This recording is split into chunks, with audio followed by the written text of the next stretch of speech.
Good evening to you all. हम लोगों ने कल से चर्चा शुरू की एग्रीकल्चर सेक्टर के ऊपर, और अपने डिस्कशन के क्रम में कल हमने विस्तार से इंडियन इकोनॉमी में एग्रीकल्चर का जो सिग्निफिकेंस है उस सिग्निफिकेंस पर विस्तार से मैंने आपके साथ चर्चा की, और फिर हमने दूसरे डायमेंशन को पिक किया।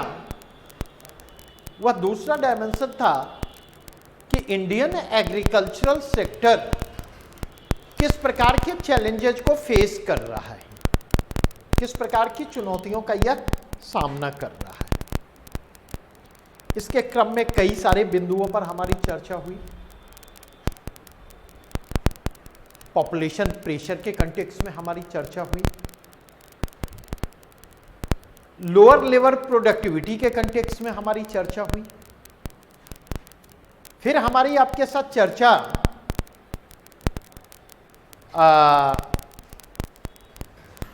नेचर ऑफ अनएम्प्लॉयमेंट को लेकर के हुई। वहां से जब हम आगे बढ़े तो हमने इस बात पर विस्तार से चर्चा की आपके साथ कि किस प्रकार भारतीय कृषि को अगर देखा जाए तो उसका मॉडर्नाइजेशन और टेक्नोलॉजिकल अपग्रेडेशन अब तक संभव नहीं हो पाया, और इसके कारण प्रोडक्शन और प्रोडक्टिविटी के मामले में कहीं ना कहीं इंडियन एग्रीकल्चर पिछड़ती हुई दिखाई पड़ रही। एक और दुनिया का मोस्ट फर्टाइल लैंड, ये पूरा का पूरा गंगा यमुना दोआब वाला जो इलाका है। दूसरी ओर अगर देखा जाए तो एवरेज एग्रीकल्चरल प्रोडक्टिविटी के मामले में ग्लोबल एग्रीकल्चरल प्रोडक्टिविटी का जो एवरेज है उसके साथ बड़ा गैप, और इसी के कंटेक्स्ट में मैंने आपके साथ विस्तार से चर्चा की कि कौन कौन से फैक्टर हैं जो कहीं ना कहीं एग्रीकल्चरल प्रोडक्शन और प्रोडक्टिविटी को प्रभावित कर रहे हैं।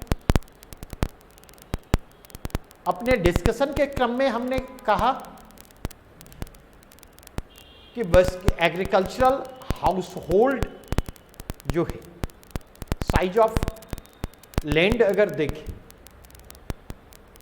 तो कहीं ना कहीं वह एक महत्वपूर्ण कारण है, क्योंकि जोतों का आकार छोटा है, और जोतों के छोटे आकार के कारण जो है एक तो कॉस्ट ऑफ इन्वेस्टमेंट बढ़ जाता, निवेश की लागत बढ़ जाती है। दूसरी ओर आप देखें निवेश उतना बेनिफिशियल नहीं रह जाता है, और तीसरी ओर अगर आप देखें कि अगर जोतों का आकार छोटा होगा,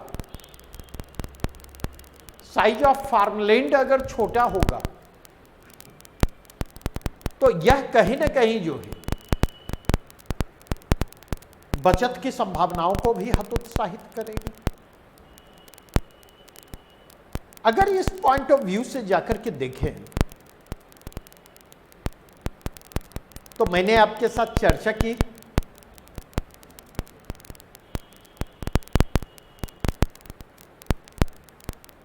कि कहीं ना कहीं निवेश, बिना निवेश के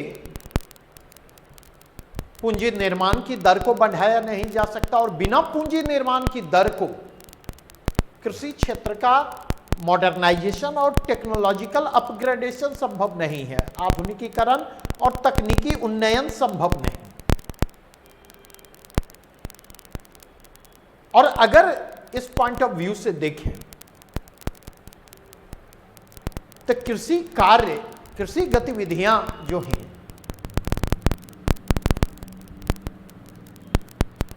कितनी बेनिफिशियल है, इसका अंदाजा इसी बात से लगा सकते हैं कि एनएसएसओ की जो स्टडी सामने आई 2013 में, situation assessment survey of agricultural house hold,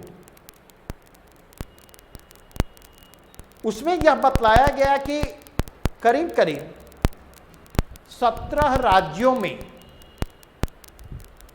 agricultural house hold का एनुअल इनकम 20,000 से कम, लेस देन 20,000।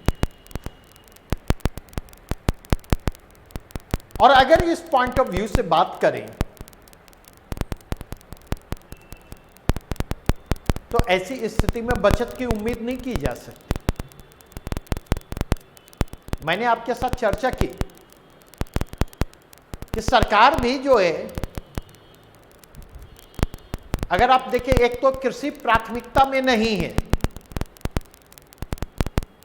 और यहां पर ध्यान रखें, जब मैं कह रहा हूं कि फार्मिंग एक्टिविटी और फार्मर्स सरकार की प्राथमिकता में नहीं है, तब मैं सरकार क्या कह रही है उसको ध्यान में नहीं रख रहा। सरकार क्या कर रही है, हमारा पूरा का पूरा फोकस उस पर है। और अगर इस पॉइंट ऑफ व्यू से देखें, आप इमेजिन करें, एक आंकड़े के कंटेक्स्ट में बाद में ग्रुप में मैं उपलब्ध करवा दूंगा, क्योंकि आंकड़ा तलाशना यह सबसे मुश्किल काम होता है। अगर मैं इंडिकेट करूं तो एग्रीकल्चरल सेक्टर में ग्रॉस कैपिटल फॉर्मेशन जो है 2013-14 में 17.7% के स्तर पर था, agricultural and allied gross value addition के कंटेक्स्ट में। 2018-19 में यह 16.4%, मतलब ग्रॉस कैपिटल फॉर्मेशन में 1.3% की गिरावट आपको दिखाई पड़ती है 2013-14 से 2018-19 के दौरान। और अगर मैं बतला दूं तो यह गिरावट 2015-16 में 3% के स्तर पर पहुंच जाती है। 2015-16 में ग्रॉस कैपिटल फॉर्मेशन जो है पिछले 7-8 वर्षों के दौरान लोएस्ट लेवल पर था, 14.7 के स्तर पर था। और मैंने पहले कहा, जब तक पूंजी निर्माण नहीं होगा कृषि क्षेत्र में, तब तक आधुनिकीकरण और तकनीकी उन्नयन संभव नहीं होगा। और यह बात मैं तब कर रहा हूं जब 2016 में अगले 6 वर्षों के दौरान सरकार ने फार्म इनकम के डबलिंग के टारगेट को रखा है। अगले 6 वर्षों में कृषि आय को दोगुनी करने के लक्ष्य को सरकार ने रखा था। अब इससे आप अंदाजा लगा सकते हैं। इसी के कंटेक्स्ट में अगर आप जाकर के देखें तो मैंने विस्तार से आपके साथ चर्चा की थी कि जो सरकार के द्वारा जो रिसोर्सेज अवेलेबल भी करवाए जा रहे हैं, जो पब्लिक एक्सपेंडिचर एग्रीकल्चरल सेक्टर पर किया भी जा रहा है, अगर आप देखें तो 80% पब्लिक एक्सपेंडिचर जो है वह सब्सिडी के मद में हो रहा है।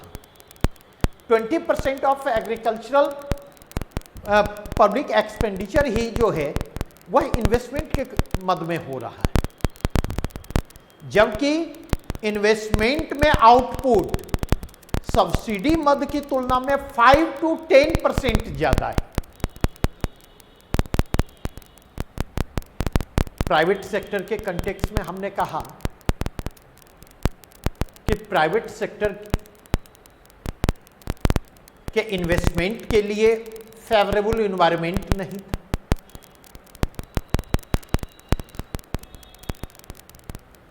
चाहे वो लैंड लीजिंग की बात करें, चाहे कॉन्ट्रैक्ट फार्मिंग की बात करें, चाहे एसेंशियल कमोडिटी एक्ट की बात करें। तो अगर इस पॉइंट ऑफ व्यू से जाकर देखें, इसी क्रम में मैंने आपके साथ एग्रो इंफ्रास्ट्रक्चर के बैकवर्डनेस की बात की। एग्रो इंफ्रास्ट्रक्चर कृषि अवसंरचना जो है ना केवल अपर्याप्त है बल्कि उसकी क्वालिटी भी पुअर है। Inappropriate agro infrastructure and poor quality of agro infrastructure. और इसी के कंटेक्स्ट में मैंने पोस्ट हार्वेस्ट मैनेजमेंट की चर्चा की थी। और पोस्ट हार्वेस्ट मैनेजमेंट की चर्चा हमने करते हुए 3 टर्म को रेफर किया और यह डिस्कस करना इसलिए जरूरी है क्योंकि कल की चीजों को समअप करते हुए एक कनेक्ट मैं दोबारा डेवलप करना चाह रहा हूं। वो कनेक्ट डेवलप हो जाएगा, फिर हम कैरी ऑन करके चले जाएंगे, क्योंकि उस स्थिति में आप एग्रीकल्चरल सेक्टर पर किसी भी प्रश्नों को समझ पाने और उसको रिस्पॉन्ड कर पाने की स्थिति में होंगे। एक ओवरऑल अंडरस्टैंडिंग आपके पास एग्रीकल्चरल सेक्टर की होगी। तो मैंने बात की थी वेयर हाउसिंग की, स्टोरेज की। मैंने बात आपके साथ की थी ट्रांसपोर्टेशन की, परिवहन की। मैंने आपके साथ बात की थी मार्केटिंग की। और अगर इस पॉइंट ऑफ व्यू से जाकर के देखें तो एग्रो इंफ्रास्ट्रक्चर का इनएप्रोप्रिएटनेस और एग्रो इंफ्रास्ट्रक्चर की पुअर क्वालिटी जो है वह कहीं ना कहीं हायर वेस्टेज को इंश्योर करती, हायर वेस्टेज की ओर ले जाने का काम करती। और अगर इस पॉइंट ऑफ व्यू से जाकर के देखें तो अगला जो डायमेंशन इमर्ज करता हुआ आता, जब वेस्टेज हायर होगा तो क्वालिटी और क्वांटिटी दोनों प्रभावित होगी और कॉस्टिंग बढ़ेगी। क्वालिटी प्रभावित होगी, क्वांटिटी प्रभावित होगी और कॉस्टिंग अगर बढ़ेगी, लागत बढ़ेगी, तो ऑब्वियसली 2 चीजों पर इसका एडवर्स इंपैक्ट पड़ेगा, 2 चीजों पर इसका प्रतिकूल प्रभाव पड़ेगा। पहली चीज है कि इसके कारण कहीं न कहीं फार्मिंग एक्टिविटी की जो प्रॉफिटेबिलिटी है, कृषि गतिविधियों की जो लाभदायकता है, उस लाभदायकता पर इसका प्रतिकूल असर पड़ेगा। और दूसरी चीज जो होगी वह यह कि इसका एडवर्स इंपैक्ट जो है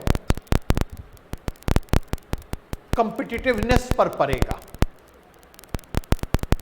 बाजार प्रतिस्पर्धात्मकता पर इसका प्रतिकूल प्रभाव पड़ेगा, डोमेस्टिक मार्केट में भी और ग्लोबल मार्केट में भी। अब अगर इस पॉइंट ऑफ व्यू से जाकर के देखें, फिर मैंने आपके साथ चर्चा की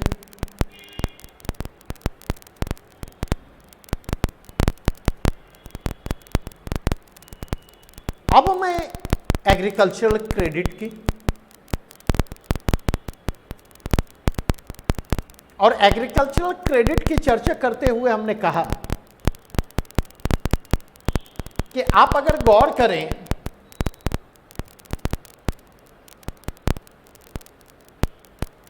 तो आज भी महज 60% agricultural credit requirement institutional sources से फुलफिल हो पाती है। संस्थागत स्रोत कृषि ऋण संबंधी महज 60% जरूरतों को पूरा कर पाते हैं। 40% रिक्वायरमेंट अब भी नॉन इंस्टीट्यूशनल सोर्सेस से पूरी हुई, जहां पर हायर रेट ऑफ इंटरेस्ट है, जो कि एग्रीकल्चरल डेब्ट के कॉस्ट को बढ़ाने का काम करता है। और एग्रीकल्चरल डेब्ट का कॉस्ट अगर बढ़ेगा तो ऑब्वियसली इन्वेस्टमेंट कॉस्ट भी बढ़ेगा और कॉस्ट ऑफ प्रोडक्शन भी बढ़ेगा। इसी के कंटेक्स्ट में देखें तो मैं एक आंकड़े को शेयर करना चाहूंगा आपके साथ, एक डाटा को शेयर करना चाहूंगा जो मैंने कल भी किया कि डबलिंग फार्मर इनकम के संदर्भ में नीति आयोग की रिपोर्ट यह कहती है कि 22.5% एग्रीकल्चरल हाउसहोल्ड जो है बीपीएल की कैटेगरी में आते हैं, अर्थात वो पॉवर्टी लाइन से नीचे अपनी जिंदगी गुजर बसर करने के लिए बाध्य है। आंकड़ा कहता है कि 41% रूरल हाउसहोल्ड जो है वह रूरल इंडेप्टनेस का शिकार है, ग्रामीण ऋणग्रस्तता का शिकार है। 41% रूरल हाउसहोल्ड, और जो ऋणग्रस्त ग्रामीण परिवार हैं उनमें 43% ऋणग्रस्त ग्रामीण परिवार जो है वह एग्रीकल्चरल हाउसहोल्ड है, वह कृषि गतिविधियों से संबद्ध है।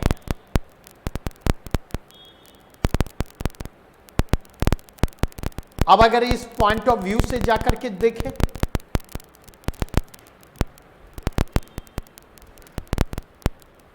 तो अब मैं आज कुछ नए बिंदुओं को उठाना चाहूं,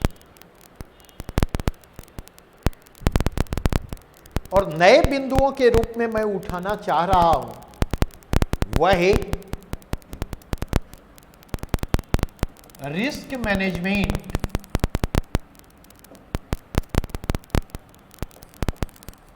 कृषि क्षेत्र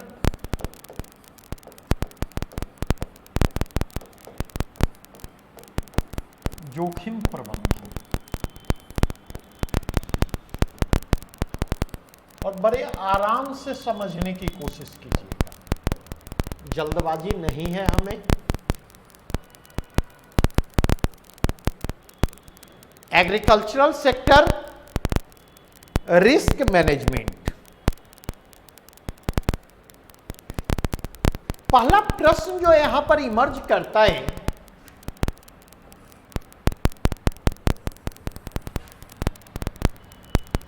वह क्या है? तो पहला डायमेंशन इमर्ज करता है nature of agricultural risk.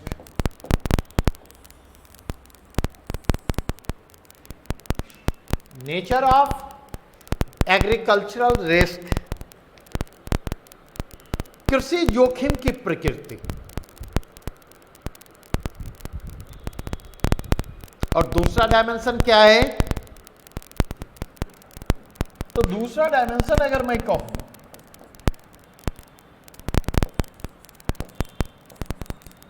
Weaker risk management.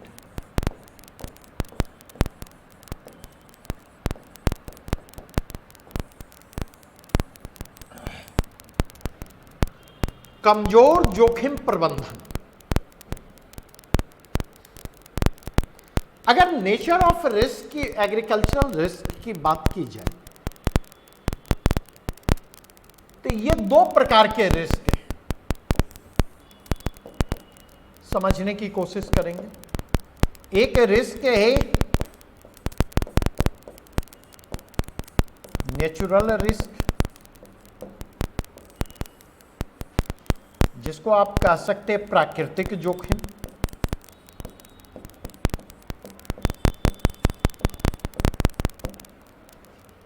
और दूसरा रिस्क जो है वह है मार्केट रिस्क।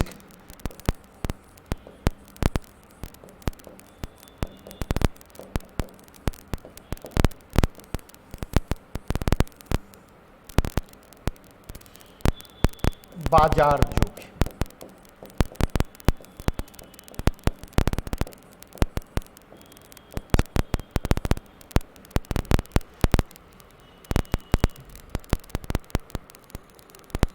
और अगर इस पॉइंट ऑफ व्यू से देखें तो तो मैं यह कहना चाहूंगा कि मार्केट रिस्क भी लगातार बढ़ रहा है। क्यों?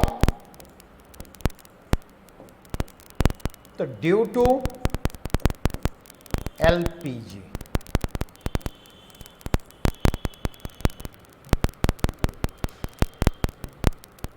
और दूसरी बात जो कहूंगा, नेचुरल रिस्क भी लगातार बढ़ रहा है। क्यों? तो ड्यू टू क्लाइमेटिक चेंजेज।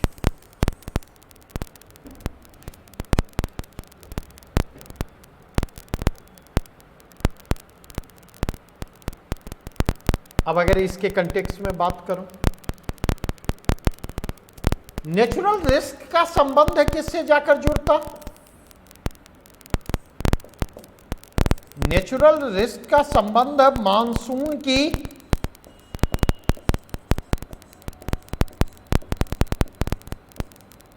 अनिश्चितता से जाकर जुड़ता है।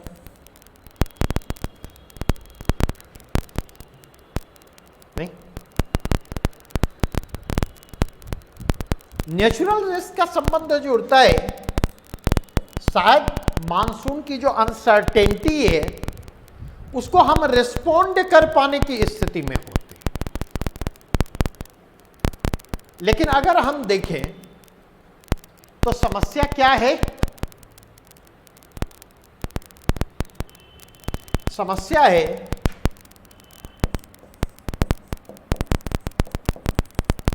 सिंचाई सुविधा अपर्याप्त है।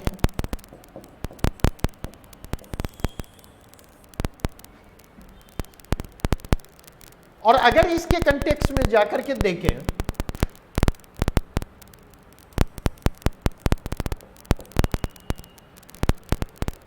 तो मैं यह कहना चाहूंगा कि अगर एग्रीकल्चरल सेंसस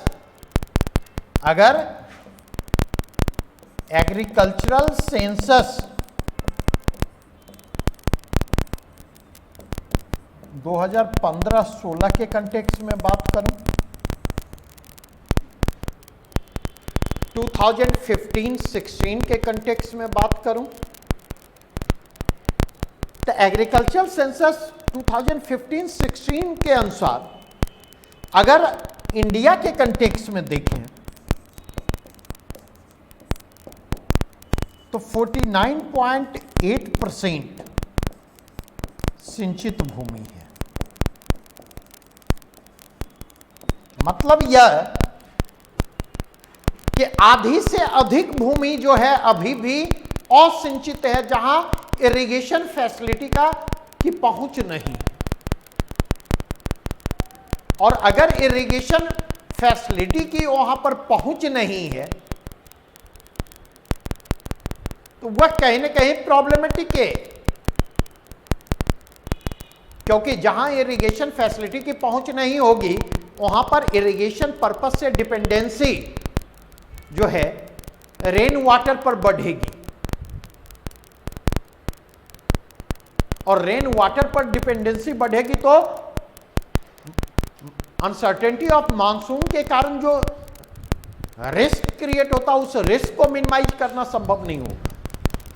और अगर इस आंकड़े को बिहार के कंटेक्स्ट में देखें, अगर इस आंकड़े को बिहार के कंटेक्स्ट में देखें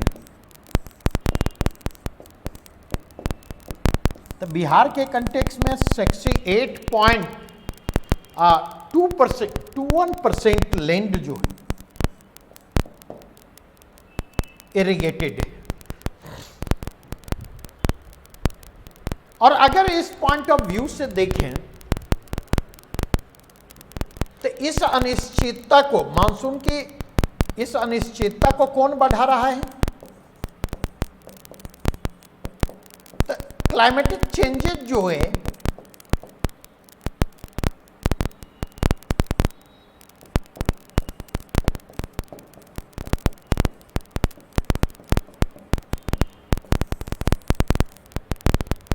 क्लाइमेटिक चेंजेस जो है मानसून की इस अनसर्टेनिटी को और ज्यादा बढ़ा रहा है।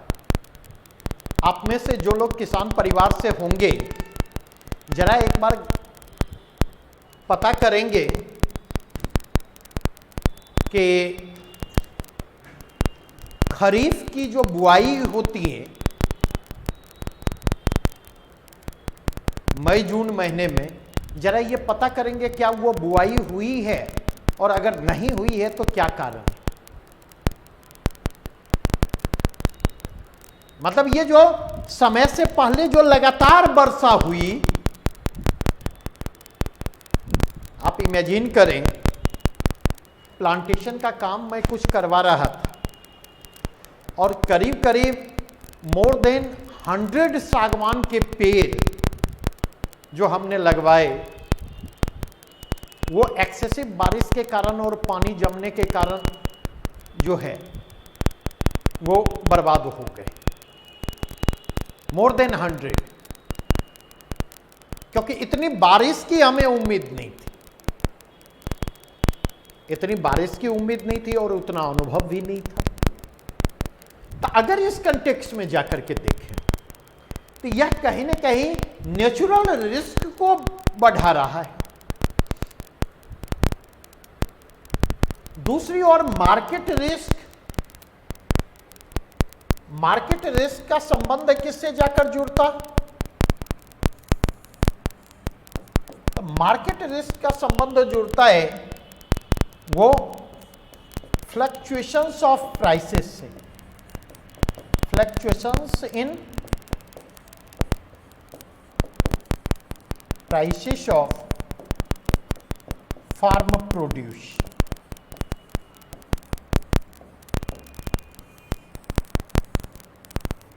कृषि उत्पादों के मूल्यों में जो उतार चढ़ाव होता नहीं, उससे इसका संबंध जुड़ता है। और अगर इसके कंटेक्स्ट में बात आप करें, अगर इसके कंटेक्स्ट में आप जाकर के बात करें तो आप ये पाएंगे कि ये रिस्क लगातार बढ़ता चला जा रहा है।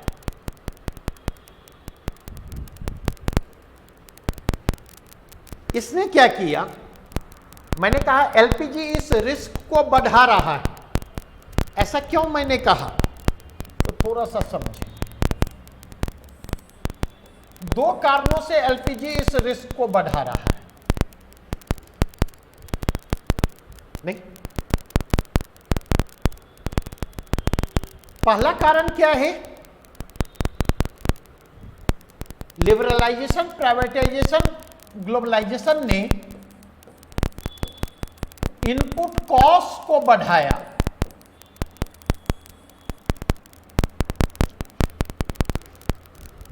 कृषि की उत्पादन लागत को इसने बढ़ाने का काम किया और इनपुट कॉस्ट में तेजी से वृद्धि देखी जा सकती है। दूसरा, एलपीजी ने क्या किया? एलपीजी ने किया जो प्रोटेक्शन मैकेनिज्म था,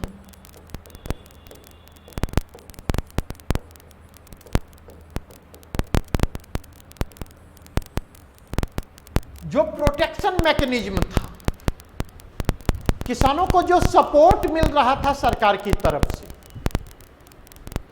सब्सिडी रिफॉर्म के नाम पर, रैशनलाइजेशन ऑफ सब्सिडी के नाम पर, रैशनलाइजेशन ऑफ पब्लिक एक्सपेंडिचर के नाम पर अगर आप देखें तो उस प्रोटेक्शन मैकेनिज्म को वीकेन करने का काम किया, उस प्रोटेक्शन मैकेनिज्म को कमजोर करने का काम किया।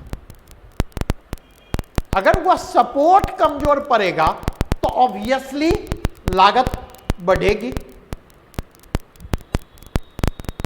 एक और सपोर्ट कमजोर पड़ रहा है इसलिए लागत बढ़ रही है, दूसरी ओर एलपीजी के मॉडल ने हर चीज को बाजार से जोड़ा।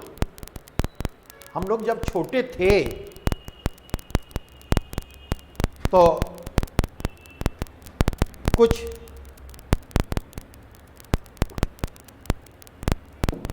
थोड़ी बहुत खेती पिताजी खुद कर लेते थे और हम लोग देखते थे उस समय हर साल कि जिस खेत में पिछले बार अच्छी फसल हुई थी, उस फसल के एक हिस्से को बीज के रूप में प्रिजर्व कर लिया जाता था और अगले साल उसी का इस्तेमाल जो है बीज के रूप में खुद भी करते थे और कई बार जो आसपास के निडी लोग होते थे उनको भी वह उपलब्ध करवाया जाता था। लेकिन आज के कंटेक्स्ट में अगर आप जाकर के देखें तो आज के कंटेक्स्ट में किसानों को हर साल बीज खरीदना पड़ रहा है। जिस तरह से सीड मार्केट डेवलप किया और जिस तरह से एमएनसीज ने सीड मार्केट पर कंट्रोल स्थापित किया है, तब बेटर प्रोडक्शन हो सकता है। लेकिन अगर आप देखें तो उस प्रोड्यूस का इस्तेमाल आप अगले साल सीड के रूप में नहीं कर सकते, उसकी उस क्षमता को समाप्त कर दिया गया है। तीसरा कंटेक्स्ट जो इमर्ज करता हुआ आता कि ग्लोबलाइजेशन ने क्या किया,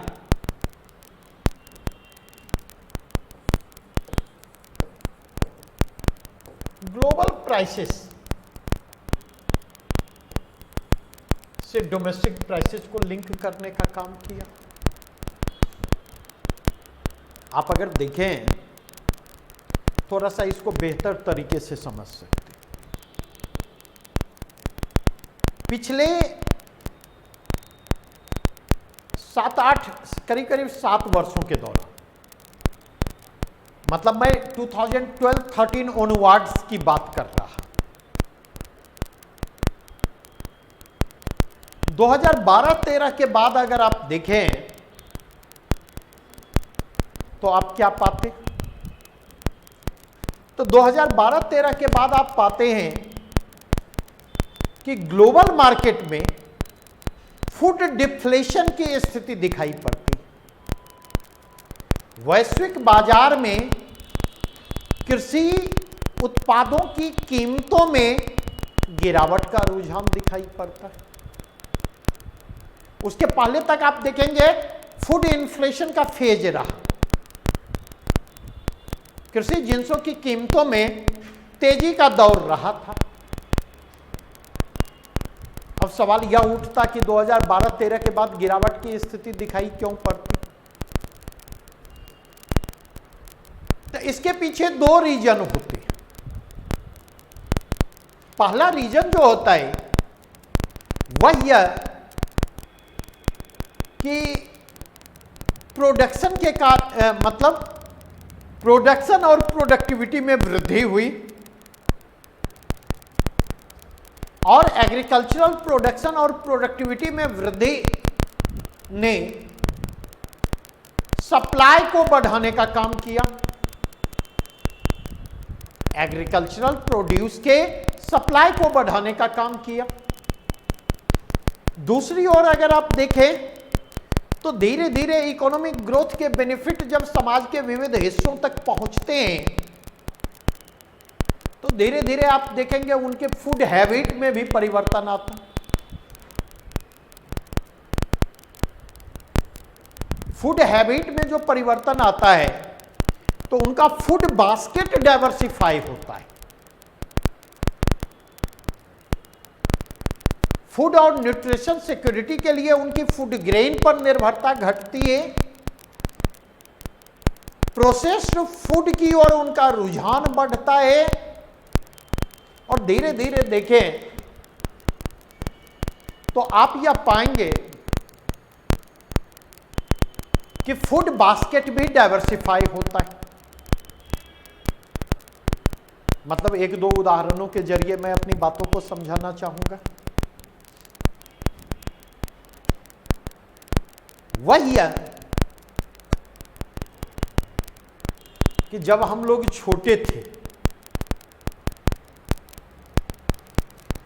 तो उस दौर में घर में पिकल्स का खूब इस्तेमाल होता था, अचार का घर में खूब इस्तेमाल होता था।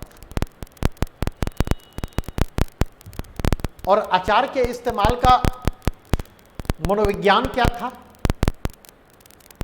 तो दरअसल वो पैटर्न था उस दौर में कि अगर बैगन का सीजन है तो पता चला लगातार बैगन की सब्जी बन रही है। कभी बैगन का भुजिया बन रहा है, कभी आलू बैगन का भुजिया बन रहा है, कभी आलू बैगन की रसदार सब्जी बन रही है, कभी बैगन की रसदार सब्जी बन रही है, कभी पता चला बैगन का भरता बनाया जा रहा है। झींगा का सीजन है, नेनुआ, तो पता चला दिन रात जो है एक एक सप्ताह तक वही बन रहा है, 10 दिन तक वही बन रहा है। कद्दू का सीजन है तो कद्दू ही बन रहा है, परवल का सीजन है तो परवल ही बन रहा है, भिंडी और गोभी का सीजन है तो वही बन रहा है। तो इसके कारण क्या होता था? इसके कारण कहीं ना कहीं जो है खाने में के प्रति और रुचि होने लगती थी। और अचार क्या काम करता था? टेस्ट मेकर का काम करता था। आज के कंटेक्स्ट में देखें तो शहर की बात छोड़ दें, गांव में भी अगर आप चले जाएं तो गांव में भी आपको ये वेरिएशन, खाने में वेरिएशन आपको दिखाई पड़ेगा। एक सब्जी अगर अगले दिन रिपीट हो गई तो उसके बाद लोग नाक भाव सिकोड़ना शुरू कर देते हैं और कई कई दिनों तक की तो बात छोड़ दें। दूसरा कंटेक्स्ट देखें तो दूसरा बड़ा कंटेक्स्ट आप देखेंगे कि अब आप धीरे धीरे देखें तो प्रोसेस्ड फूड की भूमिका शहरों से लेकर गांव तक भी लगातार बढ़ रही है। रेडीमेड आइटम की ओर रुझान जो है बढ़ रहा है। धीरे धीरे आप देखें सुबह के नाश्ते का कंसेप्ट जो है धीरे धीरे समाप्त होता जा रहा है। ब्रेड, बिस्किट या ऐसे जो इस तरह के रेडीमेड आइटम होते हैं उसी से सुबह और शाम के नाश्ते का काम चलाया जाता है। तो मेरे कहने का मतलब यह है, एक दौर था जिस दौर में आप देखेंगे कि खाने के लिए अगर कोई आदमी बैठता था तो 10 और 12 रोटी आम बात थी खाने की थाली में। लेकिन अब अगर आप आकर के देखें तो अब ये चीजें बहुत तेजी से बदल रही हैं। तो एक और आपने देखा प्रोडक्शन और प्रोडक्टिविटी के इंक्रीज के कारण क्या हो रहा,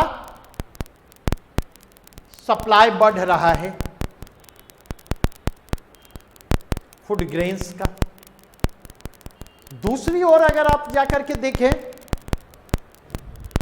फूड हैबिट में चेंजेस के कारण और प्रोसेस्ड फूड की भूमिका महत्वपूर्ण हो रही है और फूड ग्रेन पर निर्भरता कम हो रही है, जिसके कारण डिमांड में कमी आ रही है।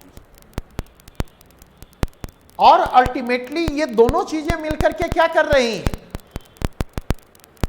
ये दोनों चीजें मिलकर के जो हैं डिमांड और सप्लाई के बैलेंस को बिगाड़ रही हैं सप्लाई के पक्ष में, और इसके कारण कृषि उत्पादों में गिरावट का रुझान दिखाई पड़ता। जबकि उत्पादन लागत में लगातार वृद्धि का दौर जारी है, कॉस्ट ऑफ प्रोडक्शन में कमी नहीं आ रही, कॉस्ट ऑफ प्रोडक्शन लगातार बढ़ रहे हैं। और ये मैं नहीं कह रहा, जिस समय मैं नेशनल फूड सिक्योरिटी एक्ट पर काम कर रहा था तो नेशनल फूड सिक्योरिटी एक्ट ने WTO के फ्रंट पर एग्रीकल्चरल सब्सिडी के डिबेट को बढ़ाने का काम किया, डिस्प्यूट को क्रिएट किया। तो उस दौरान काम कर रहा था, ये बातें मैं आपको कह रहा हूं 2013-14 के आसपास की। तो 1986-88 को WTO के एग्रीमेंट ऑफ एग्रीकल्चर के तहत एग्रीकल्चरल सब्सिडी के कैलकुलेशन का बेस ईयर बनाया जाता है और यह देखा गया कि 1986-88 के सापेक्ष 2013 में इनपुट कॉस्ट में करीब करीब 480% की वृद्धि होती है। अर्थात कृषि उत्पादों की उत्पादन लागत 4.8 गुनी, करीब करीब 5 गुनी बढ़ गई, जबकि एग्रीकल्चरल आउटपुट में वृद्धि महज 320% या 340% के आसपास होती है।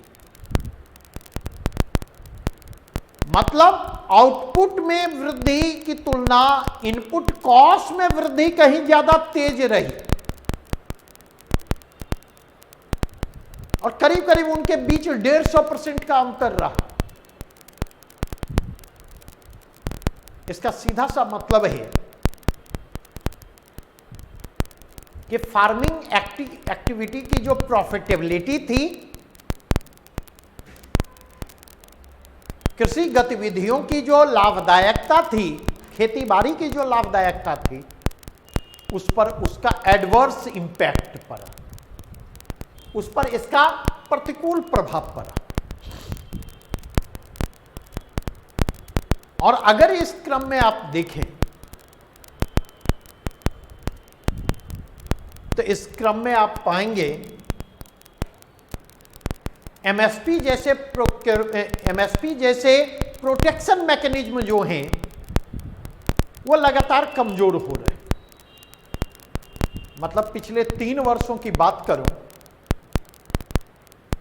तो बेगूसराय से लेकर उधर खगड़िया से लेकर के पूर्णिया तक की पट्टी में चले जाएं, मक्के के किसान बर्बाद हो गए।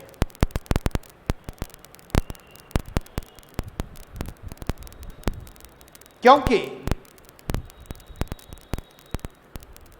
जहां मक्के की एमएसपी 1850 के आसपास थी, वहीं पर किसानों को अपना मक्का 900 से 1000 रुपये तक की दर पर, क्विंटल की दर पर भेजना पड़ा। मतलब एमएसपी से लगभग आधे 50% टू 60% के दर पर बेचना पड़ा। आप इमेजिन कर सकते कि मक्का उत्पादक किसानों की क्या हालत हुई हो।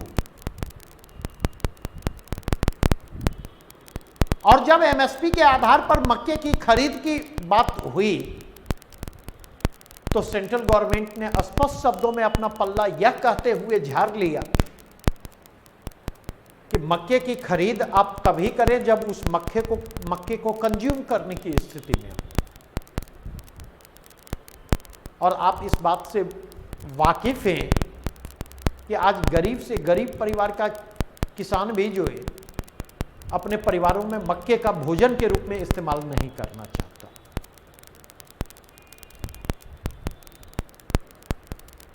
लिव स्टॉक एनिमल जो हैं उनके फीडिंग के लिए उसका इस्तेमाल होता है। तो अगर इस कंटेक्स्ट में जाकर के देखें तो इस चीज को समझने की जरूरत है। अगर सब्सिडी को रैशनलाइज किया जा रहा है और रैशनलाइजेशन के नाम पर सब्सिडी को कम किया जा रहा, डीजल सब्सिडी को समाप्त कर दिया गया, तो आप इससे बड़ी आसानी से यह अंदाजा लगा सकते हैं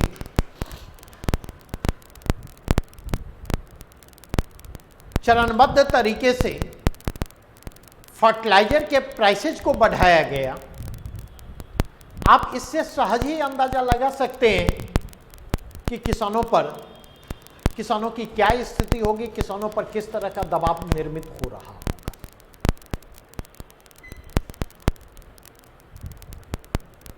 तो अगर इस कंटेक्स्ट में जाकर के देखें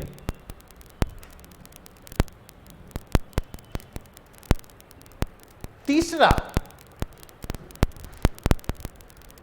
आगे मैं चर्चा करूंगा, वह क्या है?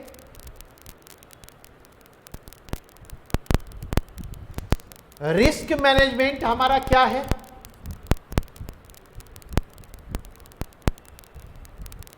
बड़ी धूमधाम से पीएम फसल बीमा योजना को लॉन्च किया गया।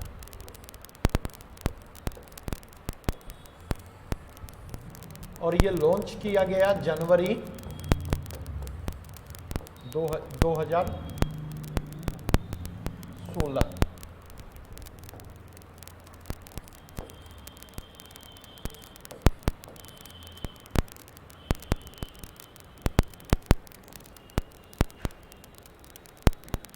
अब जरा गौर करें,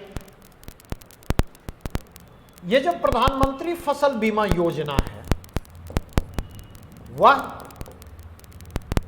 नेचुरल रिस्क को कवर करता है।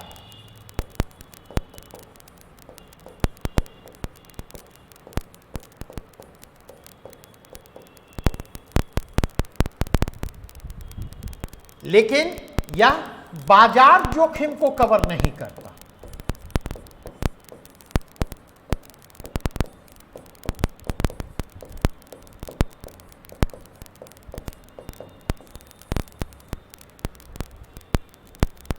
और अगर आप देखें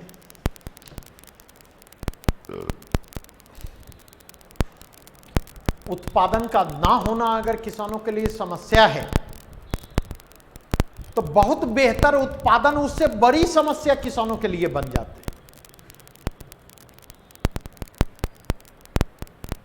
क्योंकि वैसी स्थिति में अगर आप देखें कीमतें बहुत तेजी से गिरती हैं।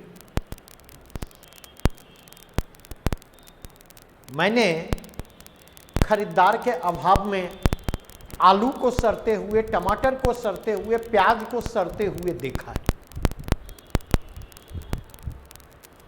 मतलब 4 आने किलो तक, और बहुत पहले की बात मैं नहीं कर रहा,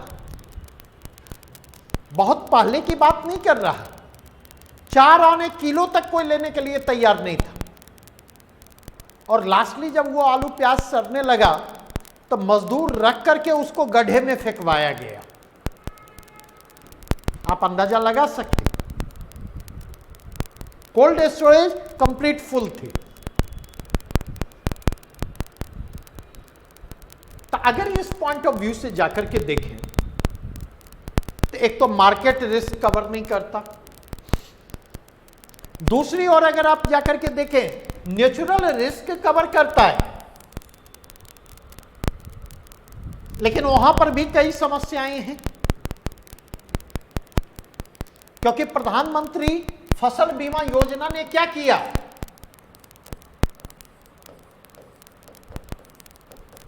कृषि बीमा के क्षेत्र में निजी बीमा कंपनियों को प्रवेश दिया।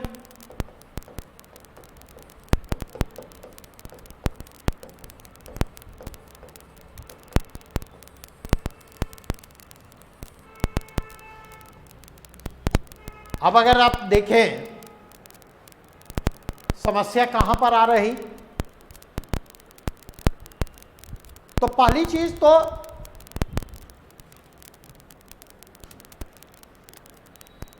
फसल बीमा की पहुंच नहीं है। पहले साल उत्साह में कुछ किसानों ने करवाया था, लेकिन मोटा मोटी लेकर के चले वही 5 करोड़ पर जाकर के 6 करोड़ पर रुकी हुई हैं चीजें, जबकि टारगेट किया गया था 50% ऑफ फार्मर्स और क्रॉप्स को फसल बीमा के दायरे में लाया जाएगा। दूसरा, जब फसल बीमा योजना को इंट्रोड्यूस किया गया था तो फसल बीमा योजना को इंट्रोड्यूस करते हुए यह कहा गया था कि कम प्रीमियम की दर को कम रखा जाएगा, और रखा भी गया था। लेकिन अगर आप देखें तो पिछले 5 वर्षों के दौरान प्रीमियम की दरों में 300 से 350% की वृद्धि दिखाई पड़ती।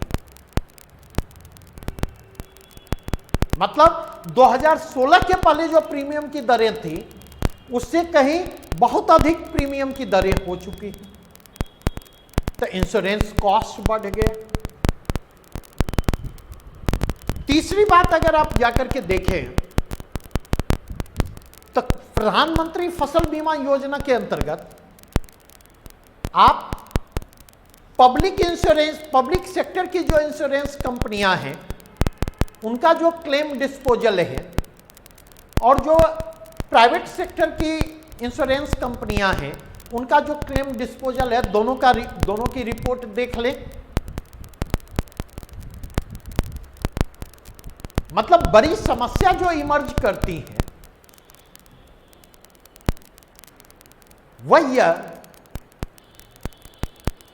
कि प्रधानमंत्री फसल बीमा योजना भी जो है वह कॉरपोरेट सेक्टर के प्रॉफिट के मैक्सिमाइजेशन के जरिए में तब्दील हो चुका है। और सरकार का आंकड़ा कहता है शुरुआती 3 वर्षों के दौरान करीब करीब 37,000 करोड़ के लाभ हुए हैं फसल बीमा कंपनियों को, जबकि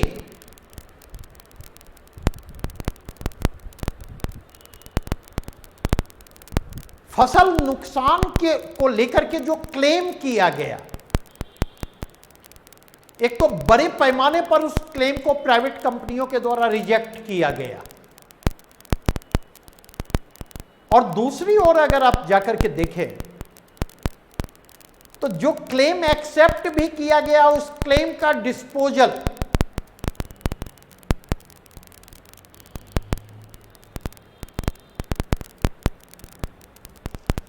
जानबूझ करके विलंबित किया गया। मतलब इवन साल भर तक, डेढ़ साल तक क्लेम को डिस्पोज नहीं किया गया। जो क्षतिपूर्ति की रकम थी, मुआवजे की जो रकम थी वो उन्हें नहीं दी गई। और समस्या सिर्फ इतनी नहीं है, समस्या यह भी है कि ऑर्गेनिक फार्मिंग इसके दायरे से बाहर है। समस्या यह भी है कि मल्टी क्रॉपिंग इसके दायरे से बाहर है, वो इस फसल बीमा योजना के अंतर्गत नहीं आती। समस्या यह भी है कि प्रीमियम की राशि मनमाने तरीके से काट ली जाती है और रिजेक्शन का स्कोप बनाए रखा जाता है। फसल लगी हुई है गेहूं की, पता चला सरसों दिखा दिया गया या कोई दूसरी फसल दिखा दी गई, और इस आधार पर जब क्लेम किया जाता तो कल के डेट में उस क्लेम को खारिज कर दिया जाता। पता चला अकाउंट से पैसा कट चुका है लेकिन जमा ही नहीं हुआ है, प्रीमियम का पेमेंट ही नहीं हुआ, उसी को आधार बना करके खारिज। तो ये व्यावहारिक स्तर पर ये समस्याएं उभर करके सामने आ रही हैं, और व्यावहारिक स्तर पर उभर कर आने वाली इन समस्याओं को ओवरलुक नहीं किया जा सकता है।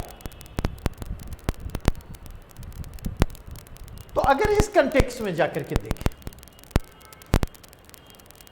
तो ये एक बड़ी समस्या इमर्ज कर रही है। अब जब इसकी चर्चा आप कर रहे हैं तो ये पूरी की पूरी चर्चा अधूरी रह जाएगी जब इस चर्चा में हम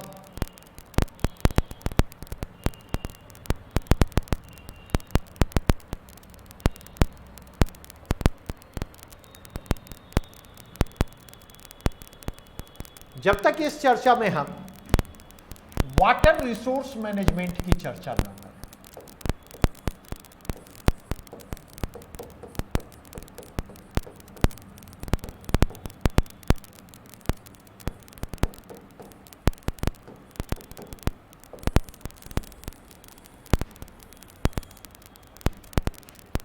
वाटर रिसोर्स मैनेजमेंट,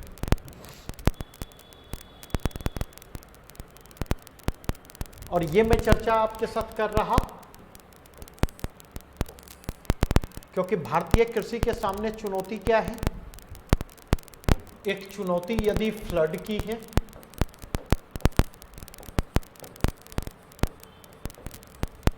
जो सरप्लस वाटर की ओर इशारा करती, तो दूसरी चुनौती जो है ड्रॉट की है।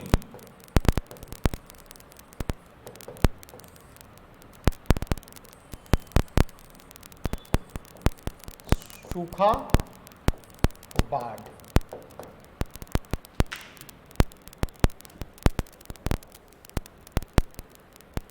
अभी जब चर्चा चल रही थी, इसके सामने चुनौती क्या है?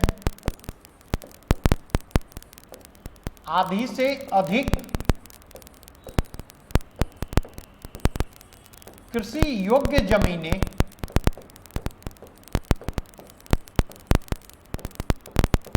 असिंचित। मैंने एग्रीकल्चरल सेंसस 2015-16 के कंटेक्स्ट में आपके साथ चर्चा की, और उस स्थिति में देखा जाए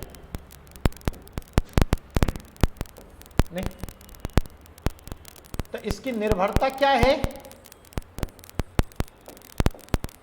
it's dependency on rain water.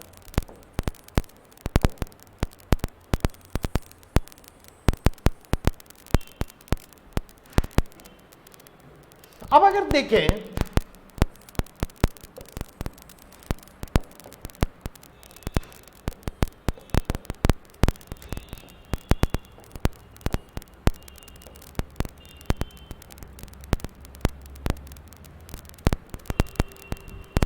Irrigation के पर्पस से अगर हम बात करें तो दो सोर्सेज हैं।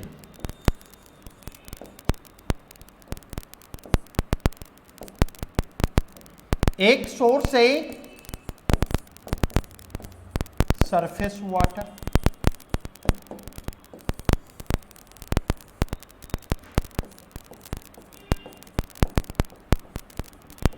सतह पर उपलब्ध जल।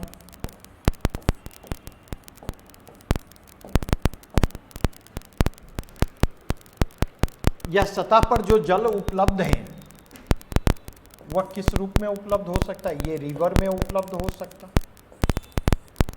ये पॉन्ड में उपलब्ध हो सकता, यह गड्ढों में उपलब्ध हो सकता।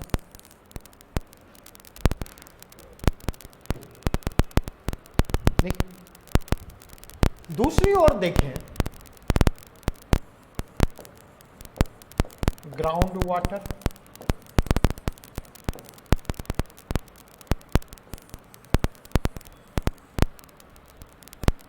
अगर आप देखें सरफेस वाटर की उपलब्धता लगातार कम हो रही है।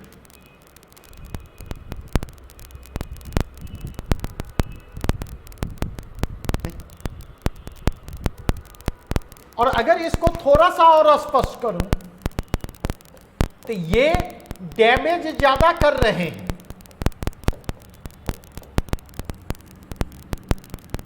और लाभ कम पहुंचा रहे हैं।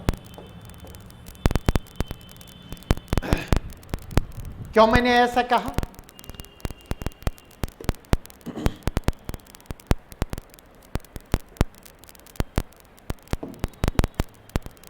ऐसा क्यों कह रहा है? तो जो traditional natural water storage facility थी,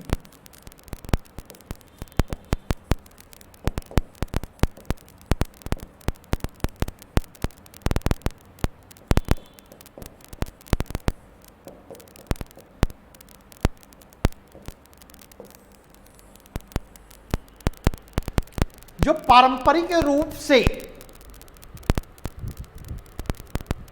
जल संग्रहण क्षमता थी, इसका लगातार ह्रास हो रहा है।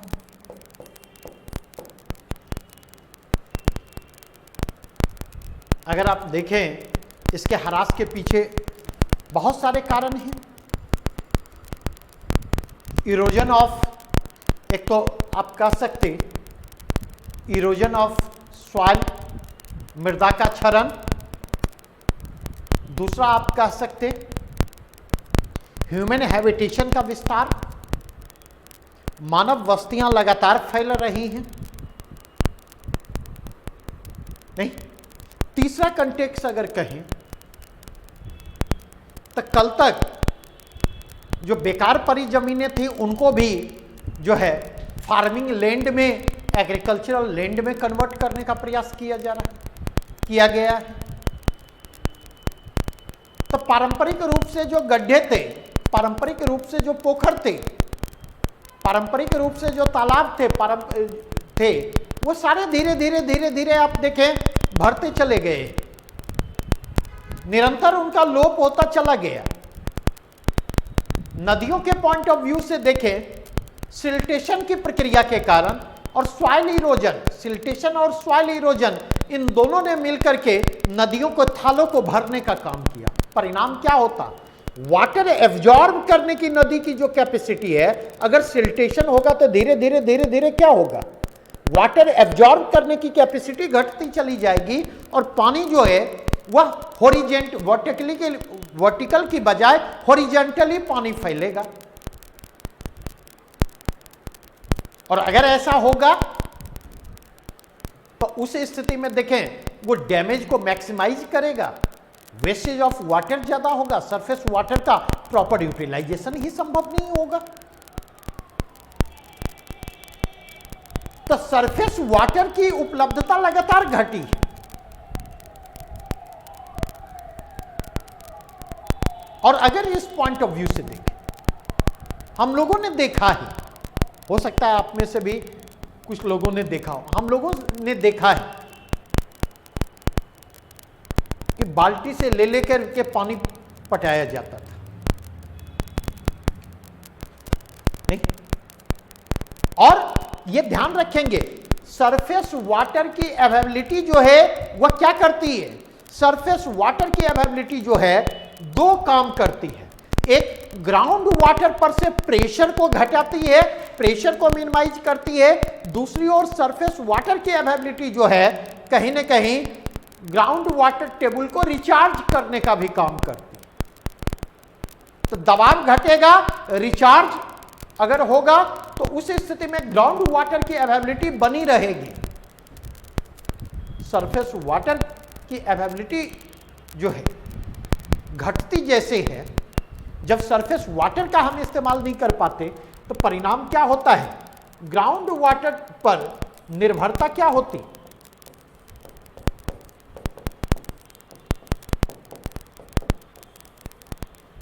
और ग्राउंड वाटर टेबल पर जब निर्भरता बढ़ती है तो उस स्थिति में जाकर के देखिए समस्या क्या उभर कर आती?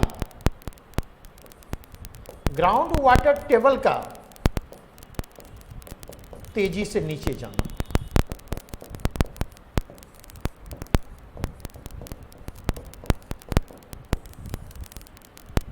क्यों? तो इसलिए क्योंकि रिचार्ज हो नहीं रहा है और ग्राउंड वाटर का एक्सट्रैक्शन की प्रक्रिया तेज हो चुकी है, तो वाटर टेबल तो नीचे जाएगा ही। अगर 12 5-ईयर प्लान के डॉक्यूमेंट की बात करूं, 12 5-ईयर प्लान जो है इसके डॉक्यूमेंट की बात करूं तो करीब करीब 4 सेंटीमीटर सालाना की दर से ग्राउंड वाटर टेबल में गिरावट दिखाई पड़ती।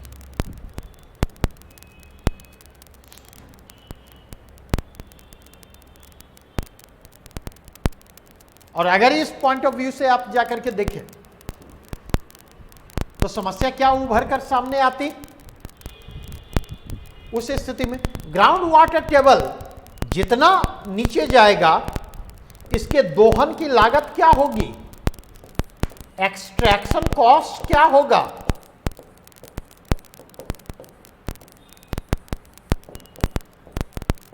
ग्राउंड वाटर के दोहन की लागत जो है वो लगातार बढ़ती चली जाएगी।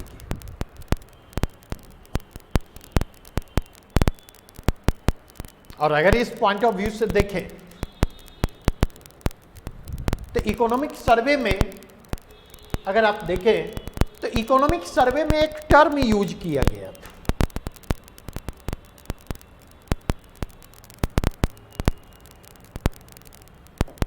इकोनॉमिक सर्वे में एक टर्म यूज किया गया था, एक्सपोर्ट ऑफ वाटर।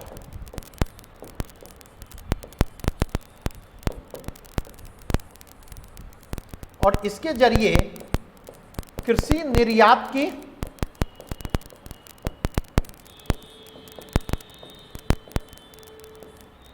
प्रकृति की ओर इशारा किया गया था। ये एक्सपोर्ट ऑफ वाटर क्या है?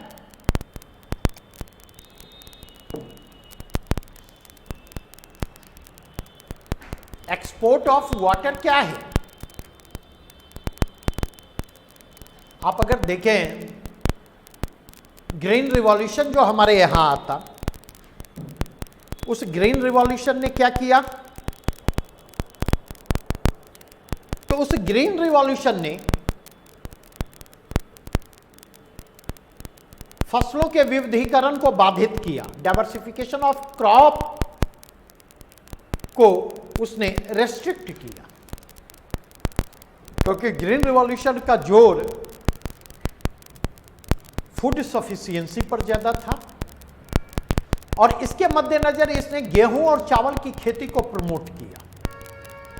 और गेहूं और चावल जो हैं वाटर इंटेंसिव क्रॉप है,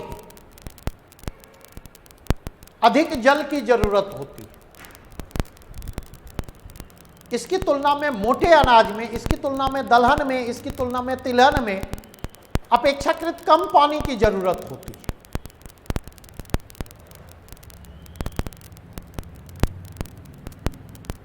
और अगर आज के कंटेक्स्ट में जाकर के देखें तो हम दलहन और तिलहन जहां कम पानी की जरूरत होती है उनका इंपोर्ट कर रहे हैं, और गेहूं और चावल जहां पर अधिक पानी की जरूरत होती है उसका हम एक्सपोर्ट कर रहे हैं।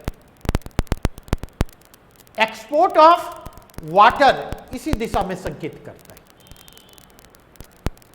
यह कहीं ना कहीं वाटर रिसोर्स मैनेजमेंट को जो है वह कहीं ना कहीं और ज्यादा मुश्किल बना रहा है। अब अगर इसके कंटेक्स्ट में आप जाकर के देखें और कौन सी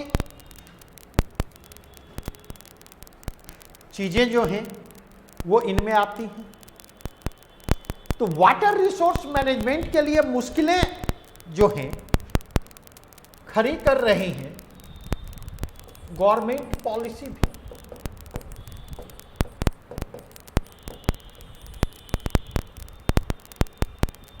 और इस पॉलिसी की बात मैं कर रहा दो कंटेक्स्ट में, जल नीति और दूसरा सब्सिडी नीति।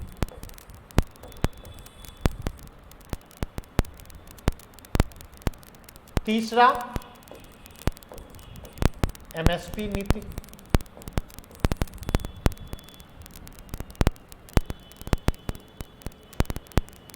अब कहेंगे कैसे, ये चीजें कैसे हो रही?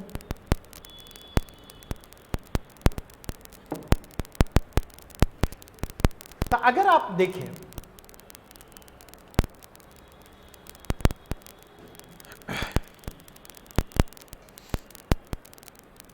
बचपन में हम लोगों ने कभी भी अमरूद और आम को कभी फल नहीं माना। क्यों फल नहीं माना? तो फल का मतलब है जो बाजार से खरीद के आए, और अमरूद और आम तो बड़ी आसानी से घर में उपलब्ध होते थे। नहीं, तो फल का मतलब है सेब, फल का मतलब है नारंगी, फल का मतलब है अनार, फल का मतलब है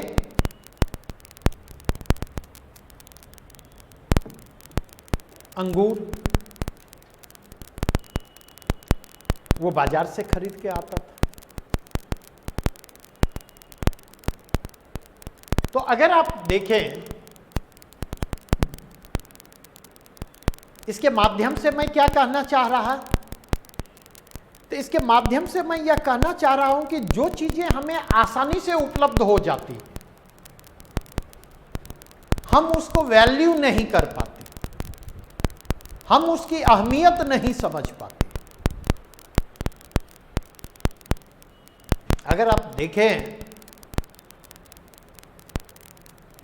हम पानी की अहमियत नहीं समझ पाते। सरकार ने हर घर, नीतीश जी के 7 निश्चय में एक निश्चय था हर घर नल का जल। इसका पर्पस क्या था? इसका पर्पस था clean and safe drinking water की अवेलेबिलिटी को इंश्योर करना, साफ और सुरक्षित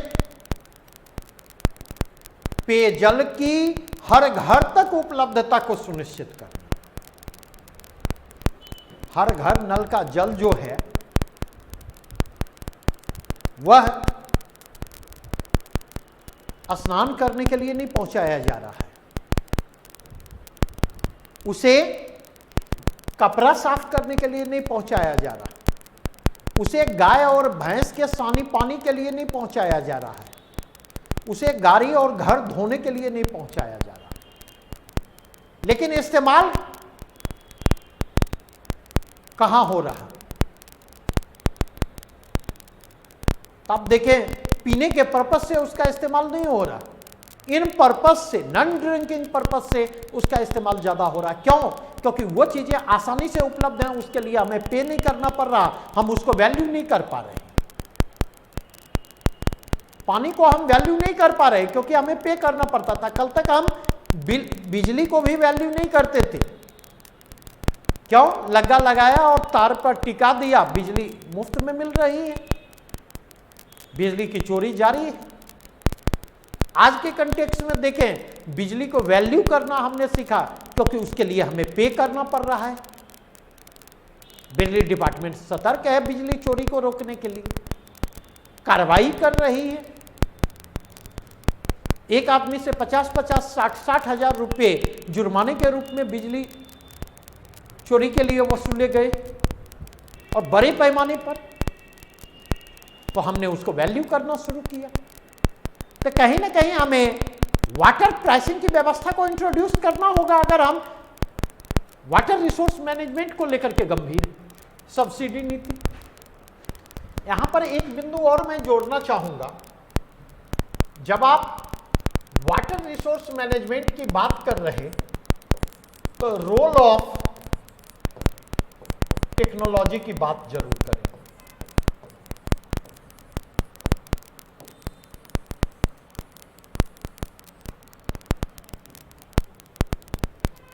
वाटर रिसोर्स मैनेजमेंट की मुश्किलों को तकनीक ने भी बढ़ाने का काम किया है, क्योंकि तकनीक के कारण जो है वाटर का एक्सट्रैक्शन आसान हुआ, जल का दोहन आसान हुआ, और उस स्थिति में फ्री बिजली और फ्री पानी तो फ्री है, बिजली भी फ्री, डीजल भी सब्सिडी दी जा रही। तो इसने क्या किया? ग्राउंड वाटर के एक्सट्रैक्शन के प्रोसेस को आसान बनाया, उसकी कॉस्टिंग को कम किया। और अपार्ट फ्रॉम दैट एमएसपी नीति, minimum support price policy, minimum support price policy जो कहीं ना कहीं फेवर में है किसके? व्हीट एंड राइस के, गेहूं और चावल के। तो अगर ये लार्जर कंटेक्स्ट से हैं, जिस लार्जर कंटेक्स्ट में हमें वाटर रिसोर्स मैनेजमेंट की मुश्किलों को देखना है, वाटर रिसोर्स मैनेजमेंट के फ्रंट पर जिन चुनौतियों का सामना देश को करना पड़ रहा है, उसको देखे जाने की जरूरत है। अगेन अगर यहां से आगे बढ़े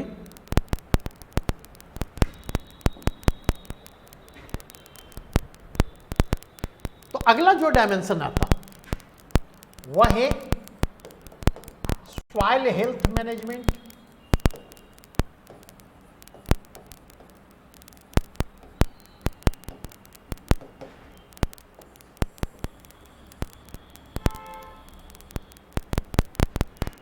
मृदा स्वास्थ्य प्रबंधन,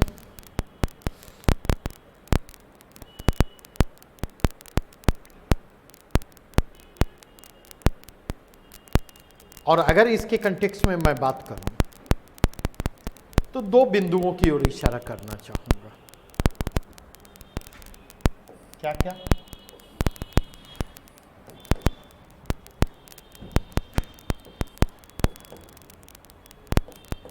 डिफॉरेस्टेशन,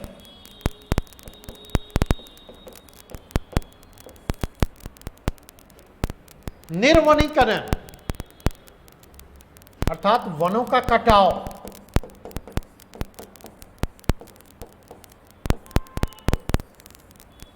और वनों के इस कटाव ने क्या किया है? सॉइल इरोजन के प्रोसेस को, सॉइल इरोजन के प्रोसेस को इसने तेज करने का काम किया है।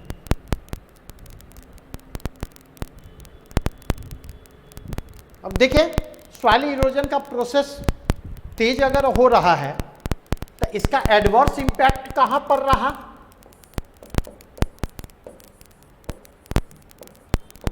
प्रतिकूल प्रभाव कहां पड़ रहा है? जो नेचुरल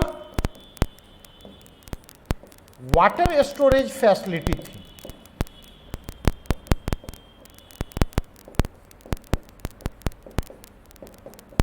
इस पर इसका एडवर्स इंपैक्ट पड़ रहा है।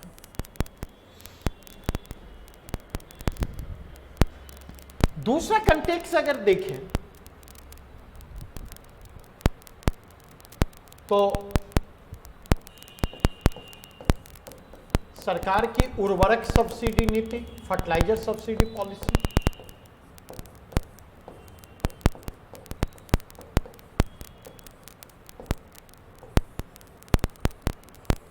फर्टिलाइजर सब्सिडी की पॉलिसी क्या कर रही है? NPK के इस्तेमाल में असंतुलन को प्रमोट कर रही है।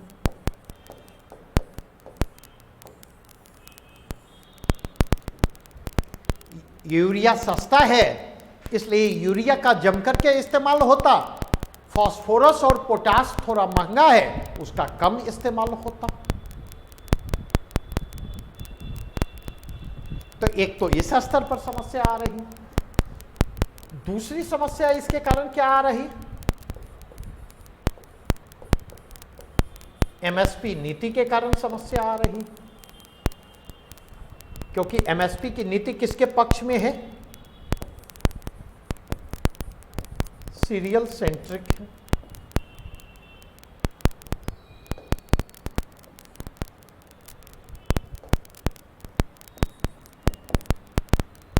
एमएसपी की पॉलिसी सीरियल सेंट्रिक है, गेहूं, चावल पर फोकस इसका है। और इस रूप में देखा जाए, और एमएसपी नीति ही नहीं, यहीं पर अगर मैं कहूं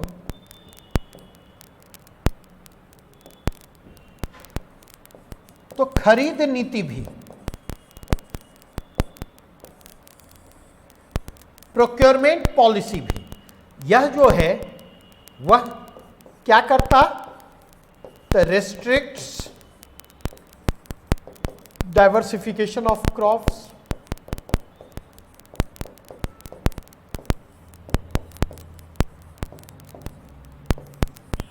कृषि के विविधीकरण को बाधित करता है। जब क्रॉप रोटेशन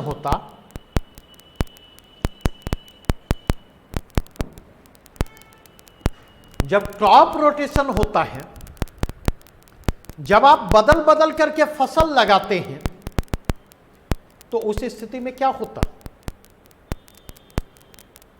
तो जब आप फसल बदल बदल के लगवाते हैं तो हर फसल की न्यूट्रिएंट रिक्वायरमेंट अलग अलग होती है। तो उस स्थिति में सॉइल के न्यूट्रिएंट वैल्यू को बैलेंस बनाए रखने में मदद मिलती है। और अगर आप देखें तो कई फसल ऐसे भी हैं जो सॉइल के न्यूट्रिएंट को रिचार्ज का काम भी करते। तो एक ही फसल लगाएंगे तो जिस न्यूट्रिएंट वैल्यू की इसको जरूरत है उसका इस्तेमाल करेगी, रिचार्जिंग का प्रोसेस हो नहीं रहा तो उसका अभाव होता चला जाएगा, अदर न्यूट्रिएंट वैल्यू उसमें बने रहेंगे और एक समय के बाद इसका प्रोडक्शन और प्रोडक्टिविटी पर एडवर्स इंपैक्ट पड़ता हुआ दिखाई पड़ेगा।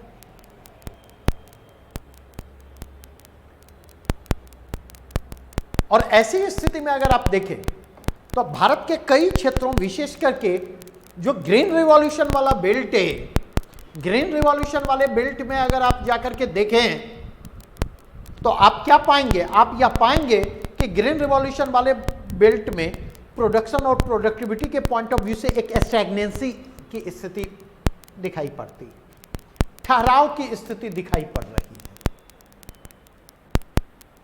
और इस ठहराव को रिस्पॉन्ड करना एक बड़ी समस्या बनकर के आ रही है।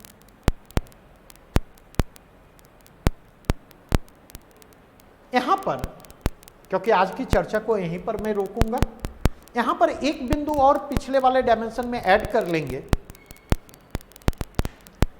जो मैं आपके साथ डिस्कस कर रहा था वाटर रिसोर्स मैनेजमेंट वाले डायमेंशन में।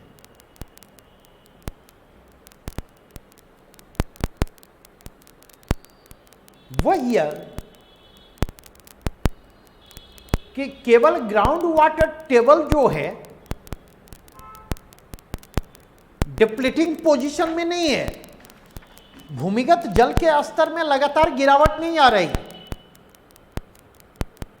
बल्कि क्वालिटी ऑफ वाटर भी वहां पर अफेक्टेड हो रहा है, जल की गुणवत्ता भी वहां पर प्रभावित हो रही है। मैं नहीं कह रहा, 12 5-ईयर प्लान का ड्राफ्ट यह कहता है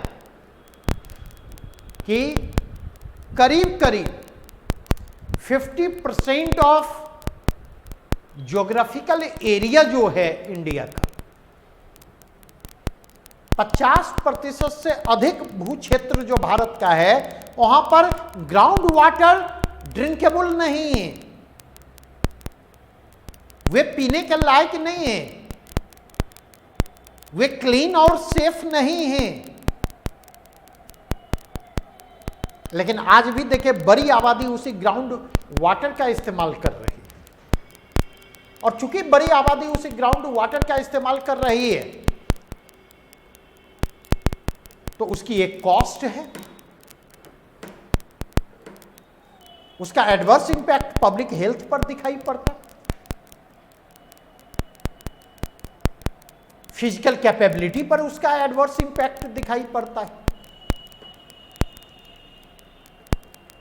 और इसके कारण मतलब आप देखेंगे वाटर रिलेटेड डिजीज जो है, और स्पेशली मैं कहूंगा चाइल्ड हेल्थ के पॉइंट ऑफ व्यू से देखें, वाटर रिलेटेड डिजीज जो है वो लगातार बढ़ते जा रहे हैं। मतलब मुझे ध्यान है कि जब भी हमारे बच्चे दिल्ली से आते थे तो उस स्थिति में पिताजी केवल बच्चों के लिए बिस्लेरी का बोतल मंगवाते थे, क्योंकि जब भी आते थे डायरिया की समस्या आती थी, उनकी तबीयत खराब होती थी। तो जब 2-3 बार ऐसा हुआ तो डॉक्टर ने सजेस्ट किया कि आप जो है नॉर्मल वाटर का इस्तेमाल इन लोगों के लिए बंद करें, इनको मिनरल वाटर दें। और अगर आप देखें तो बड़े पैमाने पर बच्चों में जो बीमारियां हैं वो आप देखेंगे डायरिया की समस्या गंभीर समस्या है, या वाटर रिलेटेड डिजीज जो हैं तो वो कहीं ना कहीं हेल्थ कॉस्ट को बढ़ाने का काम करता। तो ये लार्जर कंटेक्स्ट है, जिस लार्जर कंटेक्स्ट में इसको देखे जाने की जरूरत है। रेस्ट पार्ट पर कल कंटिन्यू चर्चा करूंगा मैं, और फिर क्वेश्चन आंसर के सिलसिले को लेकर के आगे बढ़ूंगा। Thank you.